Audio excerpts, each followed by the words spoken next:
every single day, 20,000 commercial trucks cross just one single border checkpoint down in Laredo, Texas. It's an incredible volume. Right. I mean, if you break that down, it is roughly 14 massive semi-trucks rolling through every single minute, 24 hours a day, nonstop. Yeah. And they are carrying nearly $800 billion worth of goods annually. But here's the crazy part. They are almost all merging onto the exact same highway, heading to the exact same place, which is the American Midwest. It's a literal river of commerce that is fundamentally rewriting the geography of North America. Yeah. And honestly, unless you work in commercial real estate or freight logistics, you probably haven't even noticed it happening. Which is wild because it affects everything about how we live and, what we buy. So welcome to today's deep dive. Today, we are unpacking exactly why the global supply chain has completely redrawn its map. We are pulling from a highly detailed, really fascinating blog article published by Allies Commercial Realty. It's titled, "Nearshoring is Reshaping North American Supply Chains. Here's what it means for Indiana industrial space." A very long title, but a very important topic. Exactly.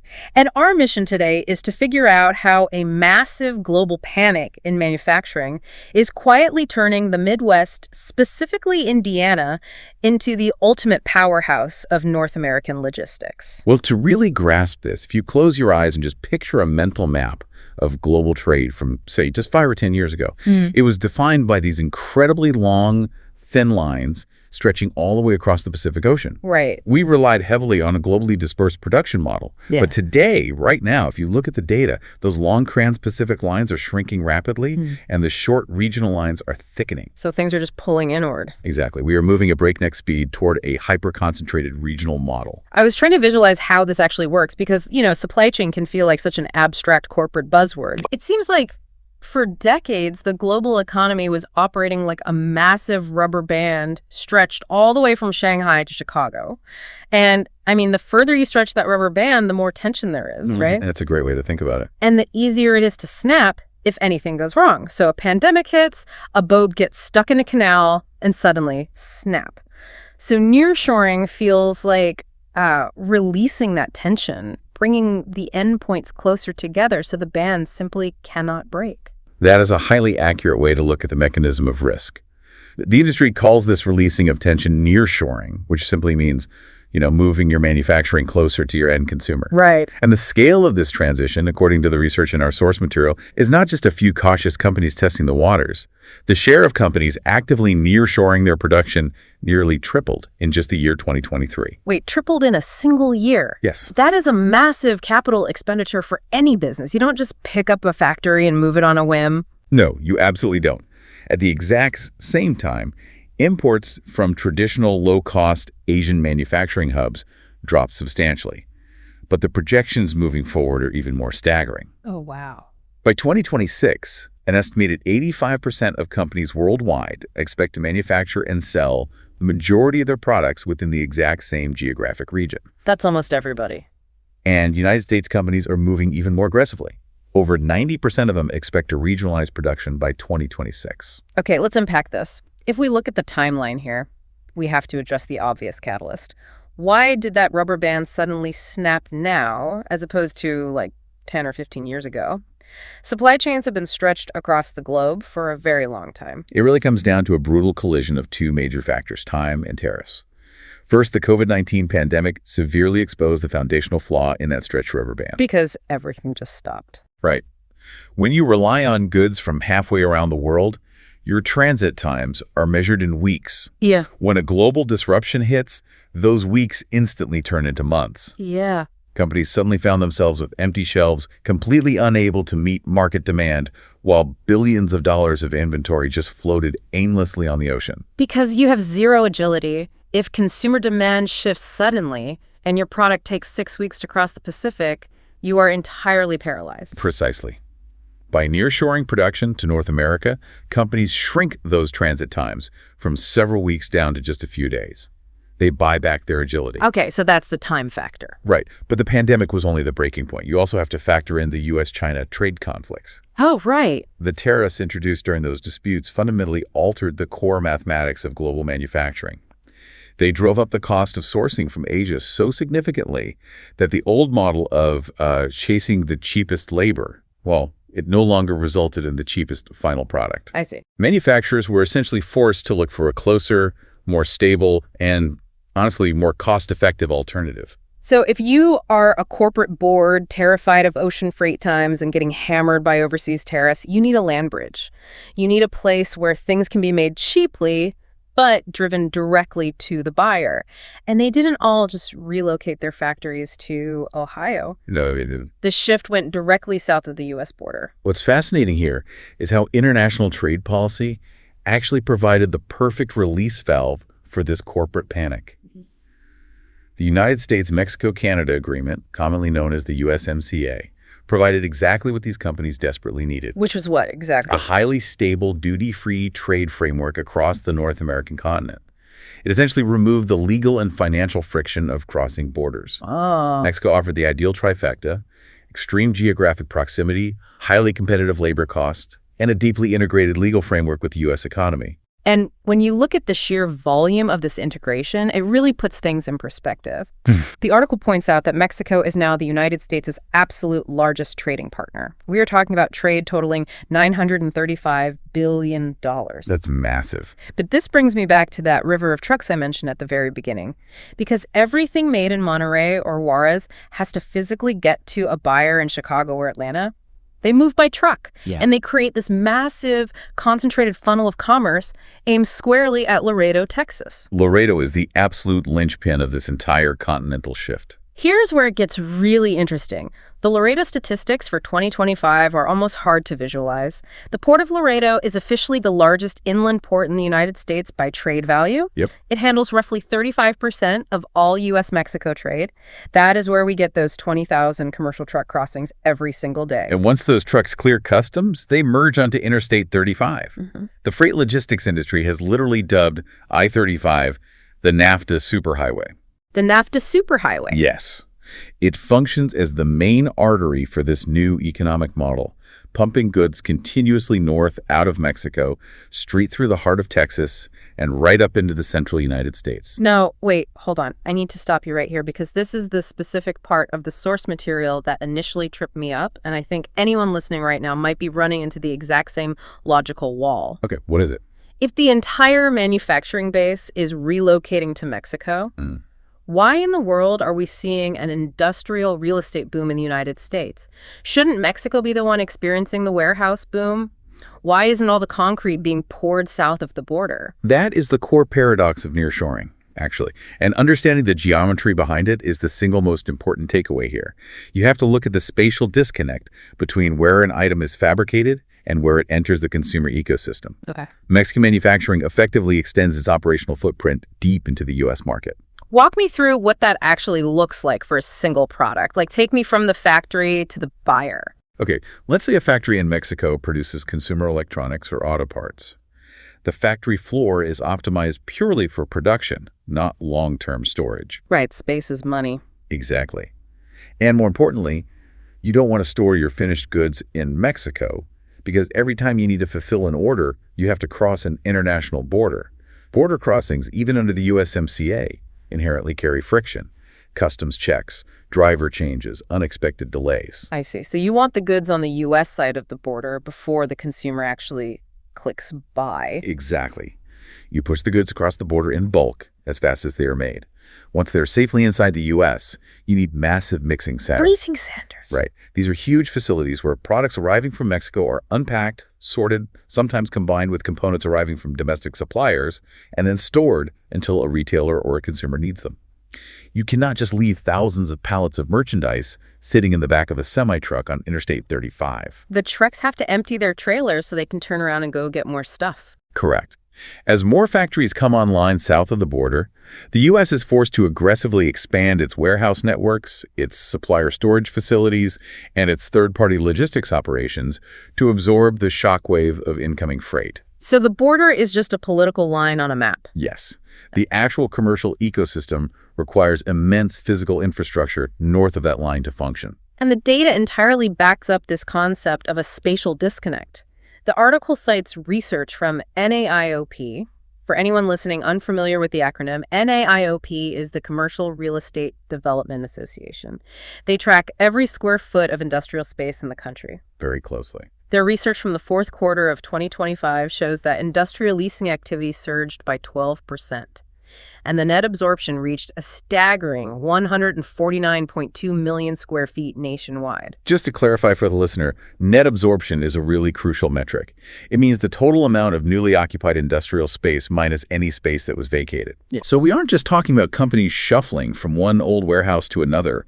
The market literally swallowed up nearly 150 million square feet of brand new capacity in a single year. Which is wild. That is roughly the equivalent of building over 2,500 professional football fields entirely covered in concrete, steel roofing, and loading docks, all in 1 year. It is the physical manifestation of those old Asian shipping lanes being replaced by the NAFTA superhighway. So what does this all mean? If companies are suddenly desperate for millions of square feet to store this tidal wave of Mexican imports, they are obviously looking for the absolute best place to build. And according to our source from Allies Commercial Realty, the undisputed heavyweight champion of this logistics boom is Indiana. It is. But I have to play devil's advocate here. Every single state in the Midwest has flatland. They all have interstate highways. What makes Indiana the golden child of this specific nearshoring supply chain? I mean, why not Illinois or Ohio or Missouri? It's a valid challenge. To understand why Indiana wins, we have to look past the mere presence of a highway and examine the geometry of distribution. When you are paying for logistics, the name of the game is reaching the highest number of consumers in the shortest legally allowable driving time. Which brings up a fascinating statistic from the Clinton Courier cited in the article. They point out that Indiana sits within a one-day truck drive of roughly 80% of the United States population. Let's unpack the mechanics of a one-day drive, because it is not just a casual road trip. Commercial truck drivers are strictly bound by federal hours of service regulations. Right. They can only drive for a set number of hours before they are legally required to stop and rest. If you load a trailer in Indiana at dawn, that driver can legally reach 8 out of 10 people in the entire country before they hit their mandated rest period. Meaning, the company avoids paying for overnight warehousing, they avoid paying the driver for multi-day trips, and the consumer gets their package tomorrow instead of next week. If you build your warehouse in, say, Nevada, you simply cannot reach the East Coast population centers without triggering multiple days of transit and massive extra costs. That centralized reach is an unparalleled mathematical advantage. But it goes far beyond just drawing a circle on a map. Indiana's actual multimodal infrastructure is a logistics director's dream. Multimodal meaning they don't just rely on trucks. Right. On the highway front, you have major national freight corridors crossing the state, I-65, I-70, I-69, and I-74. But you also have deep water access through the ports of Indiana, which connect to domestic and international shipping routes on both Lake Michigan to the north and the Ohio River to the south. And crucially, you have the rail network. Multiple Class I railroads operate major hubs there. And for anyone who doesn't track freight trains, Class I is essentially the major leagues of real freight. These aren't local commuter trains. No, not at all. These are the massive continental arteries that move thousands of tons of heavy goods efficiently across the country. So you have land, water, and rail completely locked down. But perhaps the most vital piece of infrastructure for the modern economy isn't on the ground at all. The Indianapolis International Airport. Precisely. It consistently ranks among the top air cargo airports in the United States. Furthermore, it is home to the second largest FedEx Express hub in the entire world. Which changes the game entirely for certain industries. If you are shipping bulk t-shirts, sure, put them on a train. But if you are manufacturing highly sensitive medical devices in Mexico or urgent aerospace components, those cannot wait for a truck. No, they need to fly. Right. Having that level of global air freight capacity sitting right in your backyard is a massive strategic asset. Plus, they have lower operating costs, favorable corporate tax rates, and affordable land compared to coastal markets. But having all this infrastructure creates a secondary challenge. You can build the most advanced multi-million square foot distribution center in the world, positioned perfectly next to the airport and the highway, but it is entirely useless if you don't have the people to run it. And this is where I want to push on the source material a bit. Okay. The article claims Indiana has this perfect environment for corporate expansion. It lists a bunch of state programs and lower taxes. But is this actually happening in real life? What do you mean? I mean, is this genuine economic movement, or is this just excellent PR from a commercial real estate firm trying to sell land? Are massive corporations actually putting their capital into this state right now? This raises an important question, but the answer is they absolutely are. And the scale of the capital investment is staggering. Really? Yeah. The article provides hard evidence of recent corporate expansions that prove the theory. Let's look at ATS Logistics as a prime example. In 2023 alone, they expanded their Indianapolis campus by approximately 700,000 square feet. Oh, wow. To put 700,000 square feet into perspective, that is a single building large enough to fit over 12 White Houses inside of it. And that expansion brings their total distribution footprint in the state of Indiana to nearly 4 million square feet. 4 million square feet for one single logistics company. That is the immense scale required to absorb the freight coming up the NAFTA superhighway. And they are not an isolated case. Global Polymers recently announced a major manufacturing expansion in southern Indiana. Okay. Broad Range Logistics is continuing to drastically grow its warehousing capacity in the state, specifically to support clients who are restructuring their supply chains closer to U.S. markets. They're literally pouring the concrete to build the physical buffer zones for this nearshoring wave. Okay, so the companies are undeniably moving in, but how is the state government actually facilitating this? You mentioned earlier that modern warehouses need people, but today's distribution hubs aren't just guys manually carrying boxes. Right now, they are. They are highly automated, robotics-driven tech centers. You need a workforce that actually understands advanced systems. And that is exactly where the state of Indiana has differentiated itself. They aren't just relying on their geographic location. They're actively engineering the workforce to meet the demand. The state has implemented a highly systematized pro-business environment that directly attacks the costs and friction of setting up shop. The article highlights a few key mechanisms for this. You have the Indiana Economic Development Corporation, the IEDC, which aggressively hands out tax credits for job creation and capital investment. So if a company knows they can offset millions in taxes just by building their facility inside state lines, the math becomes very easy. Very easy. But the labor side is where it gets truly strategic. Through initiatives like the Next Level Jobs program, the state is offering actual financial grants and certifications specifically in logistics, advanced manufacturing, and transportation tech. So they're actively subsidizing the training. Yes. If a logistics company needs 50 technicians who know how to repair automated sorting robotics, the state helps foot the bill to train those specific workers. Exactly. When an employer moves in, they have immediate access to a workforce that is already fluent in the technology of modern supply chains. And you combine that with organizations like Connexus Indiana, which fosters direct collaboration between tech developers, universities, and the logistics industry. It's all connected. It is a very deliberate, coordinated ecosystem designed entirely to capture the value of this global shift. While macroeconomic forces like tariffs and pandemics might initiate the trend of nearshoring, it is local, granular readiness that actually captures the wealth.